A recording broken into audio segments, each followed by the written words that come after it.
So good day everyone, this is the tutorial for formatting, repairing, and reinstallation of your PC. So kung may problema man yung PC nyo, kung gusto nyo silang i-reformat, i-repair, or i-reinstall yung Windows OS, ito na po yung hinahanap ninyong tutorial. So para makapag-reformat po tayo, kailangan muna nating alamin kung ano po yung BIOS mode ng laptop natin. And of course, kasama na rin po yung flash drive na binili nyo po dito sa atin. So, first of all, dapat alam nyo kung ano yung brand ng laptop or PC ninyo. Pag halimbawa na lang po ay meron kang Acer laptop, nandito po siya. Check nyo po rito. Then, nandito po sa table natin yung boot menu key and BIOS key. So, ang una muna natin i-check guys is yung BIOS key. Okay? Para malaman natin kung UEFI yung BIOS nyo or legacy. Okay? So, dapat alam nyo kung importante to, malaman nyo kung UEFI or legacy siya. Pero regardless of any BIOS mode, gagana naman po yung flash drive natin. Since backward compatible po yung flash drive na binili nyo sa akin. So, okay lang yan. I suggest na gamitin ninyo yung UEFI. So, halimbawa na lang po dito po sa HP BIOS, ganito po yung BIOS ni HP. So, pag pumunta po kayo sa system configuration, may makikita po kayo dyan na legacy support. Pag naka-disable po siya, ibig sabihin, UEFI po yung ginagamit ng laptop ninyo, which is what I recommend. And kapag disabled po siya, ibig sabihin po legacy po yung ginagamit ng laptop ninyo.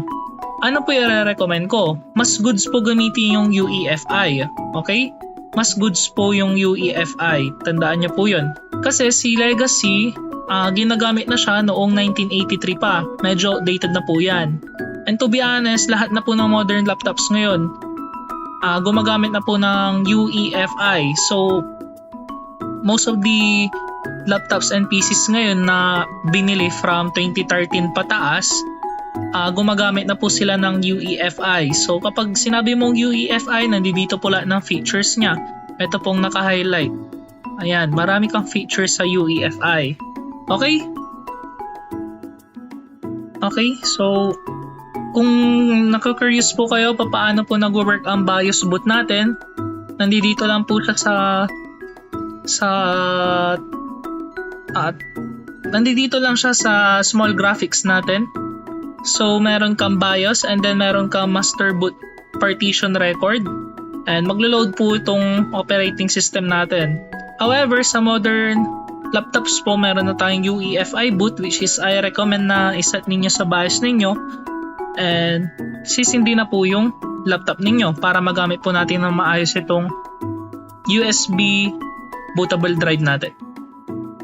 So dito naman po sa slide na to, pinapakita lang po natin yung operating system na recommended system requirements natin. So for Windows 8, Windows 10, and Windows 11, nandiyan na po sa ating table. I-check nyo na lang po. Kung ang RAM po ninyo ay 1GB and above, mas goods naman po sa Windows 8. Pero sa Windows 11, gumagamit na po tayo ng 4GB. Andiyan na lang po, pakicheck na lang po lahat ng system requirements natin and check ninyo kung kayang i-run ng laptop ninyo or PC ninyo. Sa mga mag-upgrade po dyan sa Windows 11, hindi po lahat ng laptop and PC ay compatible. So may mga laptop po na hanggang Windows 10 na lang po ang kayang i-run since hindi po sila officially supported ng Microsoft.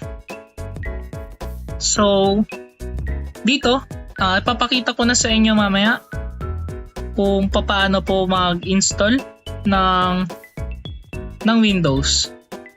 So, start natin. Dito po sa window na to, emulator lang po siya ng Windows. So, to be honest, virtualization po ang tawag sa feature na to. And dapat naka-off na po yung laptop ninyo or yung PC ninyo bago nyo isaksak yung flash drive. Okay? So nakapatay yung laptop, yung PC nakapatay po dapat yan. Isaksak po ninyo yung flash drive, then i-switch ninyo. So may lalabas po dyan na logo. So halimbawa, Acer. kung Acer man yung logo ninyo, lalabas po yan. Or kung ano man, kung gumagamit po kayo ng Lenovo, lalabas po siya once na switch. And then pupunta po kayo sa boot menu key. So para malaman po ninyo yung boot menu key, balik po tayo dito sa slide natin. For boot menu key, meron kang F11, may F12, depende na lang po yan sa brand. So alamin po ninyo kung ano po yung brand ninyo para makapasok po kayo sa boot menu key. So once na magawa nyo po yung boot menu key, okay, ganito po yung kalalabasan niya. Meron lalabas na boot manager and make sure na pipiliin po ninyo yung flash drive ninyo. Okay, so maaari nakalagay po dyan ay USB vendor ko. Nakalagay po dyan. Pag lumabas po sa boot menu key or boot manager ninyo, ang nakalagay po USB USB vendor CO ang nakalagay. And then once makita nyo yon, ipunta nyo lang po doon, i-navigate nyo po, move nyo po yung highlight, then select. You're gonna press enter to select the entry. So once na mapindot nyo yon, okay guys, take note. Very important tong sasabihin ko. Pag may lumabas po na verification failed, security violation, pindutin nyo lang po yung okay. And then pindutin nyo lang po yung, sabi niya po dyan, press any key to perform MOK management. Mag-press lang po kayo kahit ano pong key. Pindutin nyo po itong enroll key from this. Pindutin nyo po yan. Pindutin nyo lang po, enter nyo lang ulit para pumasok po dito sa VTOYEFI. Enter nyo lang. Then, pindutin nyo po to. Enroll this key in mock manager. Okay?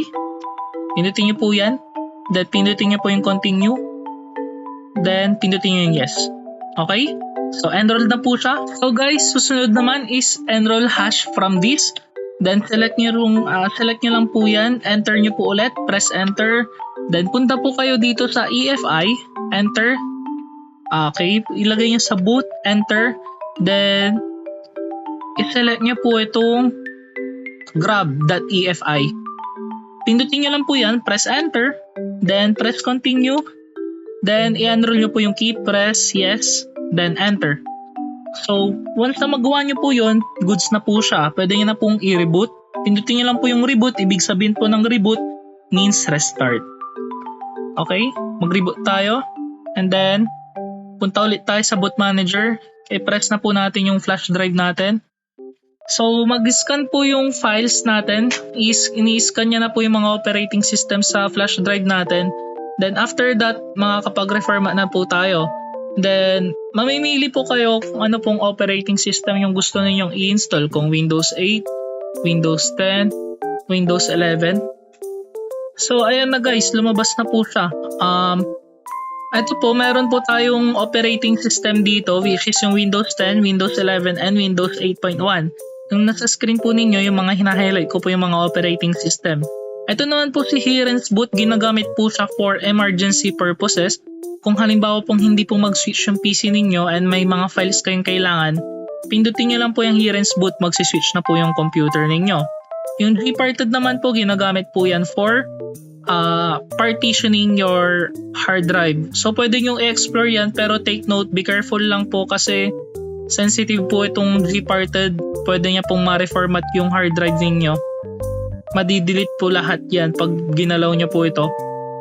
Dito naman po sa gaming Windows 10 Ghost Spectre, this is a gaming OS po natin na galing po from Windows 10. So if you're a gamer, I recommend po na gamitin po ninyo itong gaming Windows 10 Ghost Spectre. Pero most of the time, goods naman na pong gamitin itong Windows 10 22H2 from Microsoft. Ito po kasi modified for gaming, yung gaming Windows 10 Ghost Spectre. Ito naman pong Windows 10, hindi po siya modified. Enhanced po siya for work and games. So, dito naman sa Windows 11, lahat po to hindi po modified, galing po lahat to sa Microsoft. So, for this tutorial, for documenting purposes lang, gamitin po natin tong Windows 10. Press enter natin kung ito po ang gusto nating i-install. Pindutin niyo po yung press enter. By the way guys, meron tayong QR code dito. Ito po yung lalabas. Pwede nyo siyang i-scan, then magre-redirect ulit kayo dito sa video na to. So, press enter. Once na ma-press nyo yung enter, pindutin nyo lang po yung boot in normal mode. Then, may lalabas po dyan na kung ano man po ang brand ninyo. Halimbawa, Acer po, or kung HP, kung Asus, ang lalabas po dyan yung brand nyo po dapat. In this case, I'm using VirtualBox kasi I'm just emulating the operating system dito sa ating desktop environment. Wait lang po natin siya mag-switch. And then, after niya mag-switch, pwede na po nating i-reformat yung computer natin. So guys, nandito na tayo sa setup ng Windows. So I recommend guys na ang ilagay nyong language to install ay English, which is United States. Time and currency format, pakilagay na lang po yan sa Philippines. Pakilagay na lang po ito sa Philippines. And once na okay na po, pindutin nyo lang po yung next.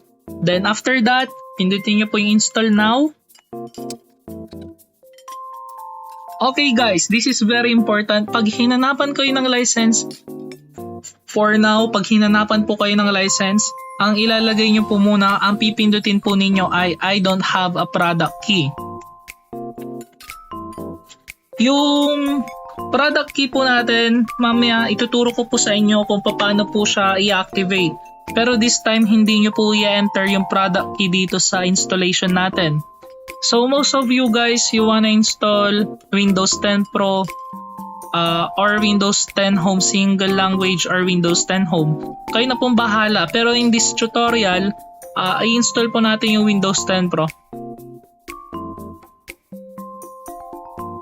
So kapag lumabas na po itong application ng notices and license term, pwede nyo pong basahin yan kung masipag po kayo. Pero ako po, di ko na po binabasa yan. Pindutin nyo lang po itong I accept the license term. And then you're gonna press the next button. So guys, ang pipindutin nyo dito sa dalawa ay yung costume. Install Windows only. Then click this. Yan, pwede yung gamitin yung keyboard niyo. Kung wala kayong mouse, pwede yung keyboard. Then press enter. Okay guys, at nandito na tayo. Okay, so pag nababasa nyo ba to, drive 0, drive 0, drive 1, drive 1. Ang ibig sabihin lang nito guys ay ito pong drive 0, ito po yung C drive natin. Kung familiar po kayo, ito po yung C drive. Ayan po, C drive nakalagay po dyan. So, in this case, i-delete natin yung C drive kasi dyan naka-install yung operating system natin. Once na may i-delete nyo po yan, magre-reformat na po yung PC. And this operation is irreversible, meaning once na ma-delete mo, hindi nyo na po mare-recover yung files ninyo na nandito lahat sa C drive. Take note guys, this is drive 0. So yan po yung C drive natin, okay? Then kapag sumunod ay drive 1, yan na po yung drive D. So ang drive 0 and drive 1 ay magkaiba pong hardware. Ito po kasing magkaiba pong storage. Kasi itong drive 1 ay 500GB itong drive 1 ko, which is yung D drive. And then yung drive 0 ay 30GB lang yan overall. Okay, so i-delete ko na to. Didelete ko na yung drive 0. So since na-reformat na yung C drive, pwede na tayo mag-proceed to install. Question guys, question. Kung for sure may magtatanong nito, ano mangyari dito sa drive 1 since hindi nyo siya dinilit, hindi po yan mare-reformat. Okay? Kung hindi nyo di-delete yung drive 1, hindi po yan mare-reformat. So meaning mag-stay yung files ninyo dyan. Then after that, pwede na po kayo mag-install. Dapat mape-press nyo na po itong next button. And i-install po natin siya dito sa drive 0, which is yung naka-highlight na button ngayon. Pindutin nyo lang yung next, then ayan, mag-i-install na siya guys.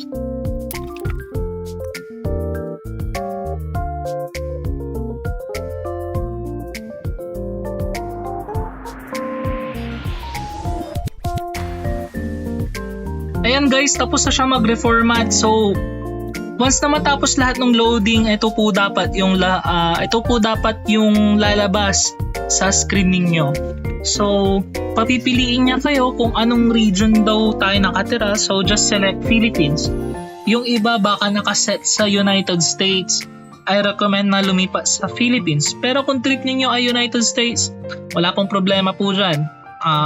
Piliin nyo lang po kung saang region po talaga kayo. Kung kayo po ay taga Japan, ilagay nyo po Japan. Kung kayo po ay taga Korea, ilagay nyo po sa Korea. So after nyo na makaselect ng region, pindutin nyo po yung yes. Then after that, tatanungin niya po kayo kung anong keyboard layout natin. Pindutin nyo lang po yung US. Kung may gusto pa po kayong i-add na keyboard layout ay pindutin nyo lang po ito kung kayo po ay gumagamit ng other language tulad po ng Japanese, Chinese, Korean. Pindutin nyo po ito para ma-setup ninyo yung keyboard ninyo. So kung di nyo naman kailangan yon, pindutin nyo na po yung skip.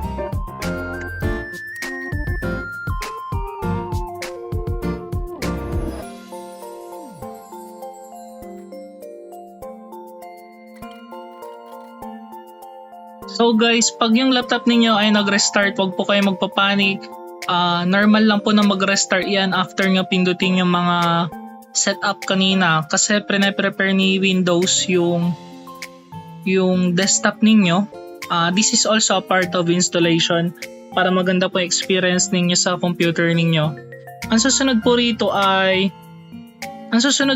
sa setup natin ay yung Microsoft account. Kung gumagamit po kayo ng Microsoft account, I recommend nyo guys na i-sign in. So to guys, lumabas na yung account setup natin. Pindutin nyo na lang po kung ano po yung nararapat sa inyo dyan. Kung hindi nyo naman po gagamitin yung laptop for work, then pindutin nyo po yan. Ipapasign in niya po sa inyo yung Microsoft account ninyo. So pindutin nyo lang po yung next. Ayan po, kailangan nyo na po mag-sign in which automatically backups your file sa OneDrive.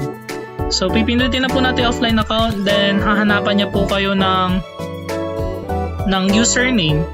So pindutin lang po natin itong limited experience. Ito po sinasabi niya po yung features ng Microsoft apps and services. Pero since di po tayo gagamit, we have only limited experience dito sa ating ginagawang setup ngayon. So dito, who's going to use this PC, pwede nyo po ilagay yung pangalan ninyo. Pero for this video, lalagay ko lang po ay tutorial. Pindutin po natin yung next. Then, kung ayaw po mag-set ng password, pindutin nyo po yung next button.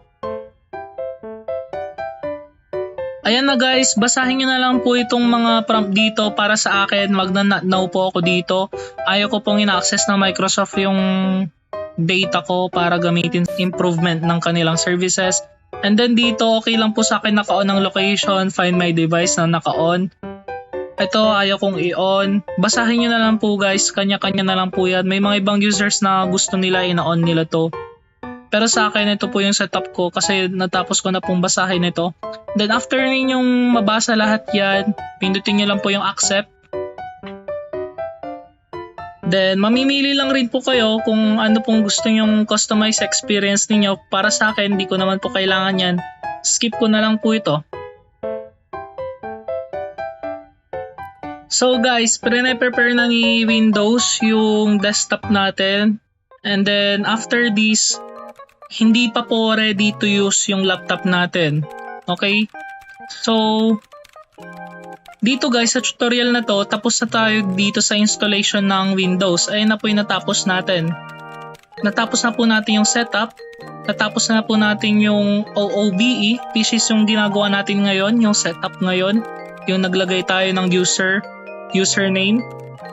Ang tawag po doon ay OOBE. And susunod naman pong gagawin natin ay yung driver installation. So for driver installation, meron po tayong driver booster. And meron rin po tayong driver easy po yung isa. Which is binibigay ko lang rin po as freebies. And to be honest guys, mahal tong mga application na to kasi ginagamit to sa industry for reformatting PCs talaga. Kung may lumabas man po na ganitong itsura, after nyo ma-reformat, pindutin nyo lang po yung X. And then, ayan po, good to go na po tayo. So kung ganito man po yung resolution ninyo guys, kung ganito man po yung resolution ninyo after nyo mag-reformat, don't worry po, aayusin po natin yan. Tulad nga po ng sabi ko kanina, hindi pa po tapos yung pagre-reformat natin. Kasi kailangan po pa nating i-install yung drivers natin. Kung mapapansin po ninyo, medyo lagi yung computer natin pagkatapos niyang ma-install kasi hindi pa po na-i-install lahat yung driver. Yung iba pong laptop dyan, hindi po tumutunog, yung iba po wala pong wifi. And so para ma-fix po natin yan, kailangan po nating i-install yung driver booster. Kailangan nyo pong gawaan ng paraan na magkaroon po ng internet yung laptop or yung PC ninyo kung wala po kayong internet. I mean, kung wala po kayong wifi, like hindi po na-detect ng laptop ninyo yung wifi ninyo, kailangan nyo pong gawa ng paraan yan para makapag-install po kayo ng drivers. So guys, punta po kayo dito sa softwares. Ito po yung laman ng flash drive natin. Ito po yung makikita nyo po dapat. And then, ito po, i-install po natin yung driver booster. Pwede nyo naman pong gamitin yung driver easy pero hindi po ako, kumbaga mas preferred ko po talagang gamitin yung driver booster kasi most of the time, lahat po ng drivers na naka-install po kay driver booster ay stable and kompleto. Kay driver easy, hindi po ako ganun kasatisfied sa kanya. Pero pwede nyo po itong gamitin. Goods na goods po itong gamitin. Ayan po, lalabas po driver easy which is pro version. Papakita ko lang sa inyo guys na gumagana yung application. Pero in this tutorial, gagamit po tayo ng driver booster kasi matagal ko na rin pong ginagamit yan. So para ma-install nyo po yung driver booster, open nyo po yan. Kailangan nyo po munang i-install yung WinRAR. So install muna natin yung WinRAR. Then goods na, na-install na natin yung WinRAR. Then after installation, pwede na natin kopyahin tong IOBit driver booster. Pindutin nyo tong copy. I-paste po natin sa desktop natin. Then after ma-paste, pindutin nyo tong right click, pindutin nyo po ito. Ito po yung pipindutin nyo, hindi po ito, hindi po ito, hindi po ito. Ito po yung pipindutin natin. Okay guys, ang password po ng driver booster po natin ay 123. Once na ma-extract na po siya, pindutin nyo po yan. And then pindutin nyo po muna itong driver booster setup. Okay guys, lumabas na yung driver booster natin. I suggest guys na wag nyo pong i-enable itong install iTop and install advanced system care. I-uncheck nyo po yung dalawang yan. This is important. And then mag-install na po tayo. Pindutin nyo po yung install. Then after nyan, i-no-thanks nyo lang po ito para hindi po mag-install itong iTop Easy Desktop. Pindutin nyo po yung next. Then wait lang po natin na matapos mag-install itong program. Ayun guys, tapos na mag-install yung program. So pindutin nyo lang yung no thanks and then i-uncheck nyo itong learn more online. For now, pipindutin ko muna yung exit. Wag nyo po munang i-open yan. Guys, pindutin nyo itong loader. And then, pindutin nyo itong extract to loader. Ayan po, dapat may folder po kayong lalabas dyan. And then, also itong activator, i-extract po natin yan. After ma-extract yan guys, pindutin nyo itong version. Pindutin nyo yung copy. Then, pindutin nyo itong this PC. Pindutin po ninyo itong open new window, lalabas po itong bagong window natin. Punta po tayong local disk C, program files, hanapin lang po natin si IOBit. Ayan po, program files x86. Andyan po si driver booster. And then, open nyo lang po yan, open. Ipipaste po natin dyan yung version DLL. Pindutin nyo lang po itong continue. Ayan. And then, balik po tayo dito sa folder na pinag-i-install natin.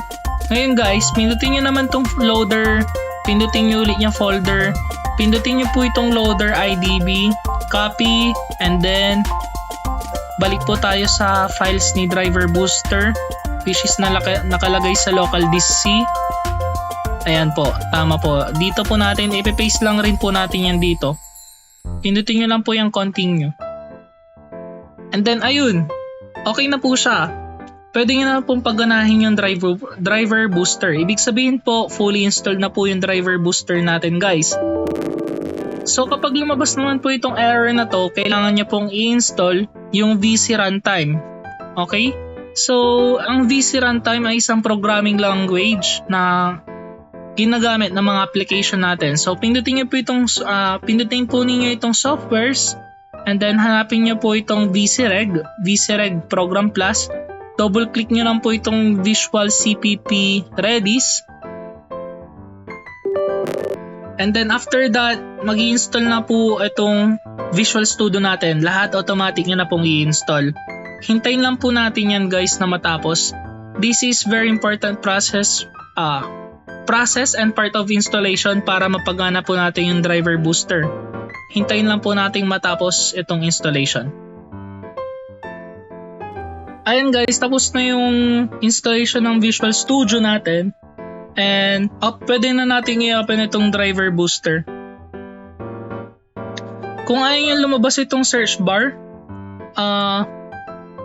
pwede natin paliitin yan. Pindutin nyo lang itong taskbar, i-right click ninyo. And then, pindutin nyo itong search, ilagay nyo hidden. Ayan guys, makikita nyo naka-pro na po siya. Pero in this case, i-restart po muna natin yung computer natin.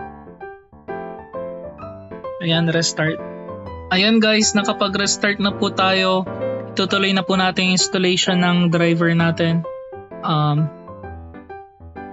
Ayan guys, nakapag-restart na tayo. Pwede na tayo mag-proceed sa susunod na part ng installation natin, which is we're going to install the drivers. Kasi yung computer natin, hindi pa installed lahat yung drivers niyan. Kaya mapapansin nyo guys, medyo malag po siya. Yung iba po sobrang hina ng sounds, yung iba walang wifi. Or kung ano man po yung issues ninyo, kasi po na-reformat nga po yung PC natin kaya na-delete po lahat ng files dyan. And mapapansin ninyo dito po sa device manager ninyo, kung bubuksan po ninyo yung start, and then pipindutin yung device manager, may mga exclamation mark po kayong makikita dyan. To fix this, kailangan po natin mag-run ng scan dito sa driver booster. And then si driver booster na po, automatic niya na pong aayusin lahat ng drivers na outdated po sa atin. Tulad na lamang nito guys, sa akin in my case, hindi po installed yung mga drivers ko sa battery, sa monitor. And also game drivers is not also installed. So pipindutin ko lang po itong update now. And patatapusin ko po siyang mag-update. Patapusin po natin siya mag-download. So tapos na po siyang mag-download guys, i-install niya na lang po yan. Medyo may katagalan po ito. And then after niya ma-install lahat, I recommend guys na pindutin niyo itong automatically reboot PC. Para after niya ma-install lahat ng drivers, automatic na pong magre-restart yung PC ninyo. Which is recommended po na gawin po natin pagkatapos mag-install ng driver.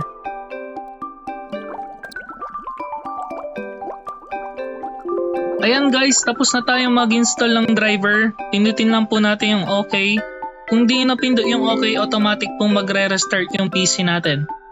Patapusin lang po natin mag-restart yung PC natin. And then, ready to proceed na po tayo sa susunod na installation ng Windows natin.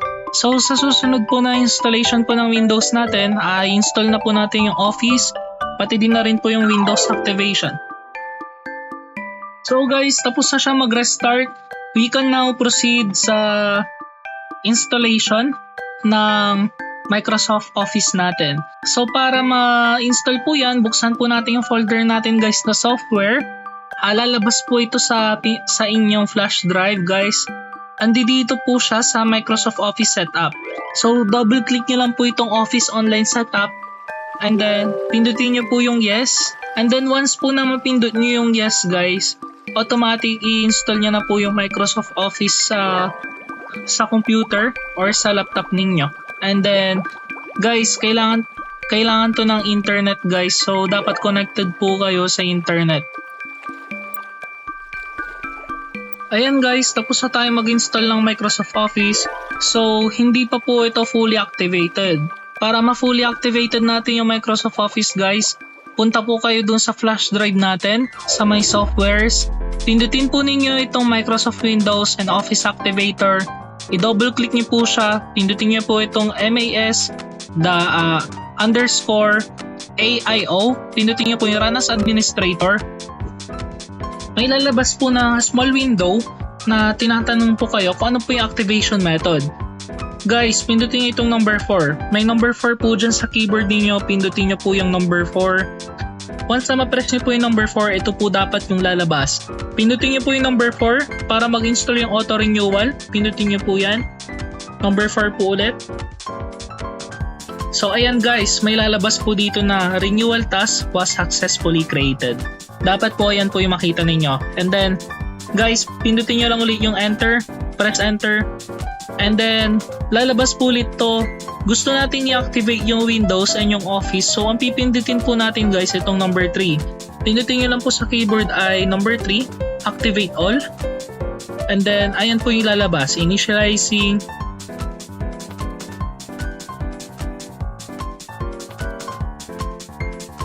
Punta po tayo sa settings and check po natin guys kung activated na nga ba talaga ito. Makikita nyo guys, hindi pa siya activated. Ito po, malinaw po rito sa screen.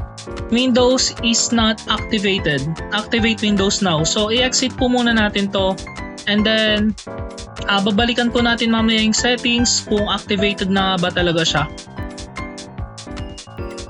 Ayan guys, dapat ang lalabas po dito sa screen ninyo ay product activation successful, which is for Windows and for Office. Huwag niyo pong isipin yung remaining period na 180 days. Since na-install na po natin yung auto renewal, every 180 days magre-renew po yung Windows 2. And that means wala na pong expiration yung Office and yung Windows po ninyo. So pwede na po natin i-launch yung Microsoft Office and makikita nyo na po na activated na po siya. So first, ayan, type lang po natin Word. Ayan po, okay na po siya. May lalabas po na accept the license agreement. Pindutin nyo lang po yung accept. And then, goods na po. Pwede nyo na pong gamitin.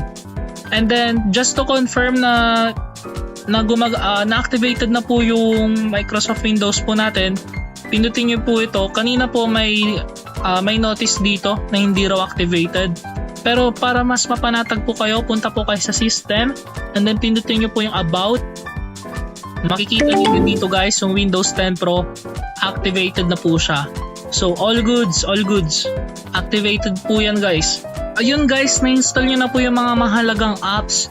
Kung may gusto man kayong i-install dito sa software natin tulad ng Adobe Premiere Pro, pindutin nyo lang po yan, then pindutin nyo po yung setup. Okay? And then may lalabas po dyan na window. I-accept nyo lang po ng i-accept para ma-install nyo po yung program. Meron naman na rin po dito, may Photoshop po tayo, pindutin nyo lang po yung setup. And then, goods na po yan. Sa antivirus, para sa akin po, goods na po yung Windows Defender. Kung maalala ninyo kanina guys, inactivate natin yung Windows license. Pagka mahal-mahal po ng Windows license, which is, alam ko guys, nasa 15,000 po yung Windows 10 Pro. Pero guys, nakuha nyo lang po siya sa akin ng libre. Kung makikita po ninyo dito sa internet po, Windows 10 Pro price is $199. Pag kinonvert po natin yan guys, ayun, 11,438 Philippine peso po siya. So, napakalaking tipid po yun. At kung tatanungin nyo ko kung bakit po siya ganun kamahal, kasi si Microsoft po ay binibigyan niya na po kayo ng lifetime na antivirus. So guys, I recommend to use Windows Defender as your antivirus. Napaka-useful niya po. And then kung gagamit po kayo ng AutoCAD architecture, kailangan nyo po siyang i-download sa Google Drive. Take note guys, ito pong AutoCAD natin ay sa mga kumuha lang po ng mga beginner variant po natin. Ito pong Bomb Squad, i-copy paste nyo lang po yan dito sa desktop po natin. So once na ma-copy paste nyo po yan guys, ready to play na po yan. And for driver booster, in-install na po natin yung kanina. Itong driver easy, automatic magra-run po siya as soon as na pinindot nyo po itong driver easy portable. So guys, ito na mga FX Sound Pro. I recommend nyo guys na gamitin nyo to para mas maganda po yung tunog ng computer ninyo. Pero guys, hindi ko nare-recommend to sa mga naka-laptop kasi yung mga laptop ninyo ay equipped ng halimbawa yung iba sa HP naka Dolby Studio sila, mga ganun. May mga kanya-kanya po silang audio driver. So kung wala po kayong ganun, ito na lang po yung gamitin ninyo guys. Pero kung wala kayong kung meron naman kayong audio driver sa computer ninyo, mas goods na po gamitin yan. Pero kung wala, ito na lang pong FX Sound Pro yung gamitin ninyo. Andyan po siya, ready to use. And then ito namang Gamehouse Collection guys. Pindutin nyo po yung Gamehouse Collection. And then ito, extract nyo lang po yan. Extract to 150 gamehouse.games pactl. Pero before nyo extract yan, ilagay nyo po siya dito sa desktop. Ayan po. Magka-copy po muna siya. Then ayun guys, tapos na siya mag-copy sa desktop natin. After nyo makopy, pindutin nyo itong extract to 150 games.pac. And then, ayan, ready to install na po siya. So as soon as na ma-extract nyo po, pindutin nyo po yan. Then pindutin nyo po itong Gamehouse Games. Ayan. And then, pindutin nyo po itong setup. And then, pindutin nyo po itong next. Pindutin nyo lang po yung next para mag-install po lahat ng games natin. Pindutin nyo yung next.